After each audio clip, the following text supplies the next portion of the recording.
ఉరకలెత్తు జన చైతన్యానికి ఎదురే లేదురా. కడలి వైపు పరిగెత్తే గంగని అదుపే చెయ్యరా. పరవళ్ళు దొక్కు శ్రమ శక్తినంత వారధిగా మార్చరా.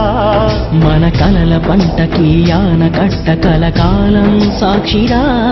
మరుభూమిలోన ఇక ప్రతి మూల మాగాని కలలు కనిపించేరా. మా ప్రభు చలవతో ఇకనైనా మా ఆశలన్నీ నిజ